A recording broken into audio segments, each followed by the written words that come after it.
Bienvenue à tous, vous êtes dans le QG News. Au sommaire de ce journal, Laurent Gbagbo accepte de conduire le parti qu'il a fondé, le PPACI, à l'élection présidentielle de 2025. Sa formation annonce sa volonté d'obtenir la réinscription de l'ancien président ivoirien sur les listes électorales car ce dernier a perdu ses droits civiques et politiques. La Tunisie souhaite attirer les investisseurs, une nécessité pour ce pays qui peine à relancer son économie en crise depuis plusieurs années. Une pluie d'hommage à l'ancien champion de boxe Martin Ndongo Ebanga, décédé le 6 mars dernier à Yaoundé. Martin Ndongo Ebanga, premier Camerounais médaillé olympique.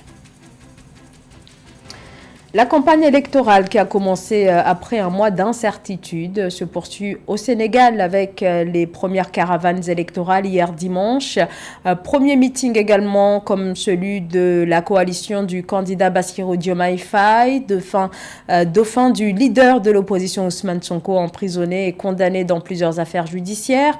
Bassirou Diomaye Faye est également en prison depuis avril dernier.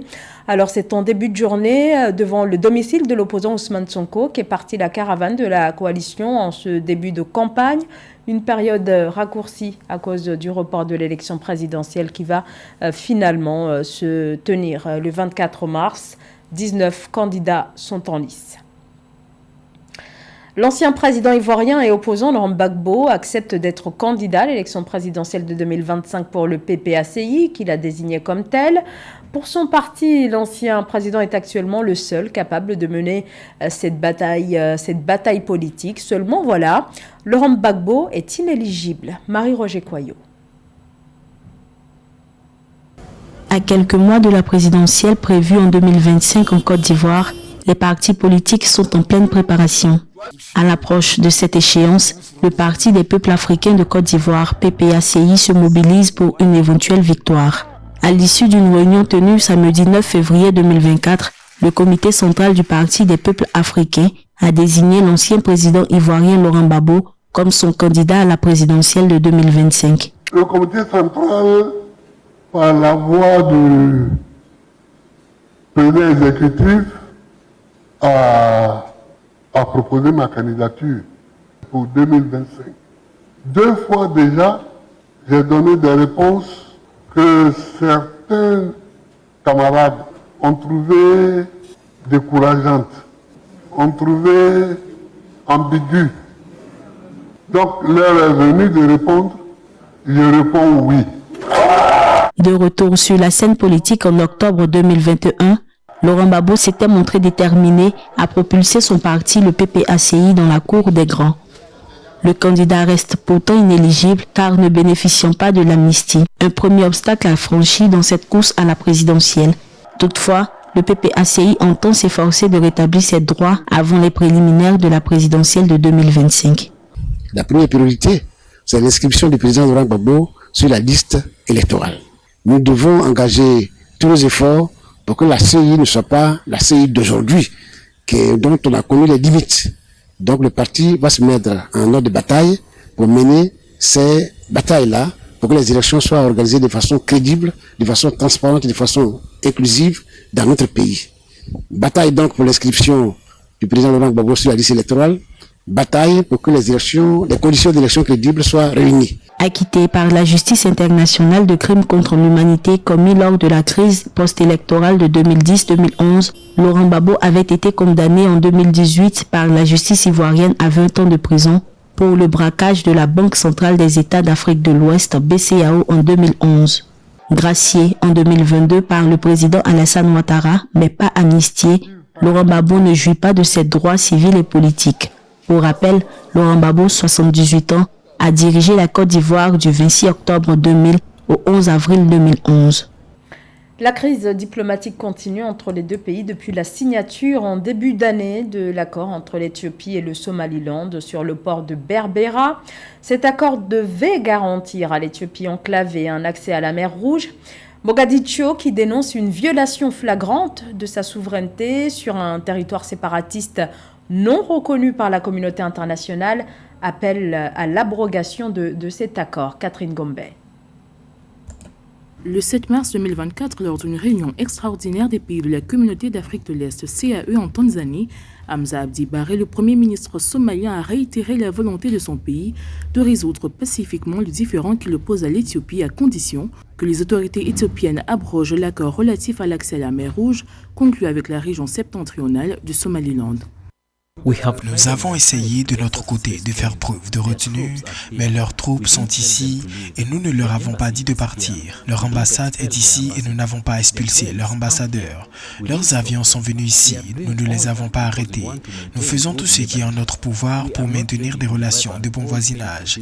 Nous ne sommes pas prêts à raviver une vieille histoire douloureuse et de vieilles blessures. Nous espérons que l'Éthiopie reviendra sur ce protocole d'accord. Nous ne tolérerons aucune violation de notre souveraineté et de notre intégrité territoriale. Ce n'est pas négociable. L'accord signé le 1er janvier 2024 qui permet à l'Éthiopie de construire un port au Somaliland et d'utiliser 20 km de son littoral pendant 50 ans a aggravé la relation entre la Somalie voisine qui revendique sa souveraineté sur le territoire du Somaliland. Une situation que les autres pays de la CEA jugent critique pour l'économie de la sous-région et pour laquelle ils appellent le dialogue. J'espère que l'Éthiopie, qui est maintenant isolée sur le plan international, fera un pas en arrière pour que les deux pays puissent dialoguer et discuter dans l'intérêt mutuel des populations éthiopiennes et somaliennes. Ils sont voisins et le resteront avec un passé commun. It is in their best interest to work for the common interest of the two countries. Pendant des années, l'Éthiopie, qui compte environ 100 millions d'habitants, a cherché à accéder à la mer après l'indépendance de l'Érythrée en 1993. Ce à l'issue d'une guerre qui a duré 3 décennies.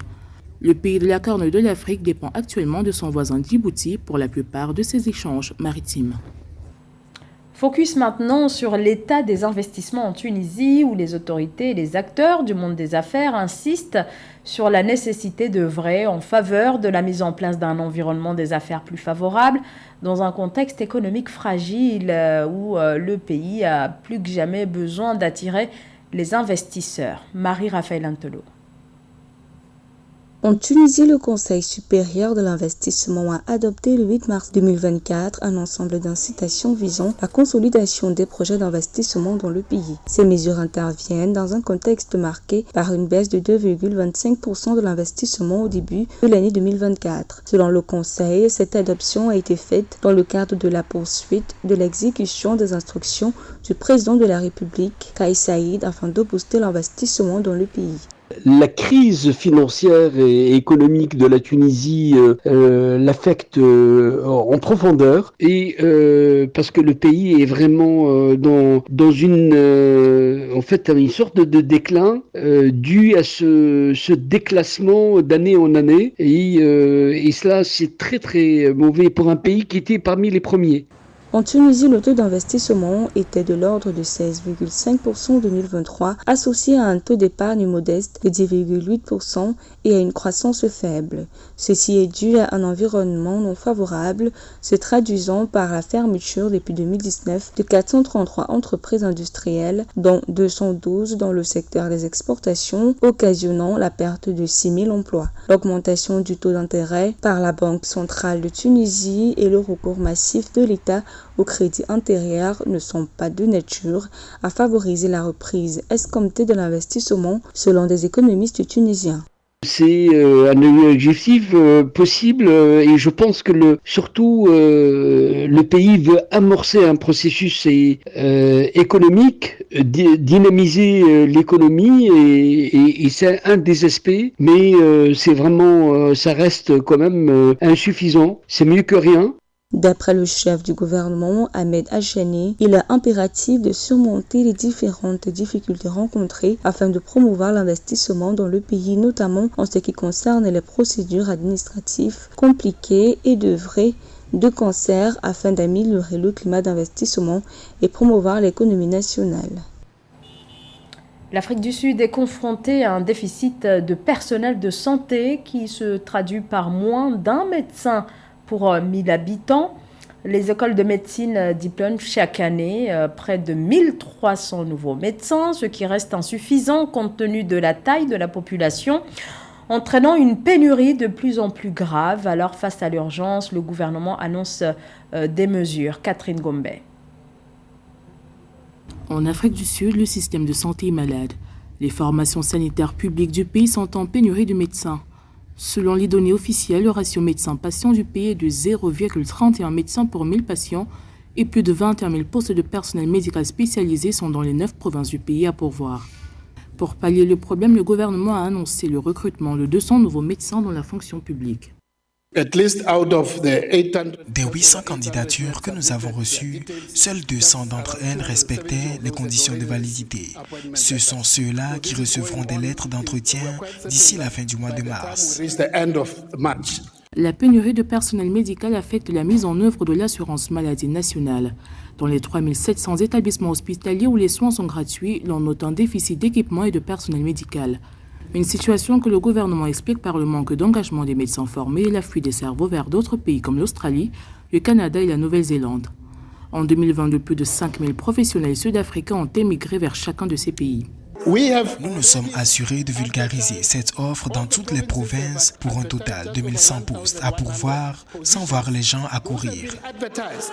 Le gouvernement prévoit d'améliorer l'accès universel aux soins de santé grâce à un fonds géré par l'État qui achètera des services et des médicaments auprès de prestataires publics et privés. En 2023, le Parlement a approuvé une loi d'habilitation pour le programme qui sera mis en œuvre progressivement sur plusieurs années.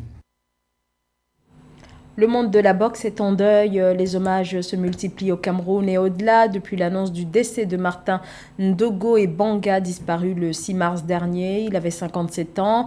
Martin Ndogo Ibanga a marqué l'histoire du sport. L'ancien champion de boxe a été le premier Camerounais à recevoir une médaille olympique. C'était en 1984. Retour sur sa carrière dans ce sujet de Narcisse Oum. Le médailleur olympique camerounais Martin Ndogo Ibanga est décédé le 6 mars 2024 dans un hôpital de Yaoundé au Cameroun. Né le 23 mars 1966 à Yaoundé, l'ex-champion national de boxe débute sa carrière en 1978 au club sur 2000 de maître Haïssi Jean-Baptiste dans les catégories de moins de 61 kg. Sa disparition laisse les acteurs du sport camerounais dans le mois. Je l'ai vu boxer.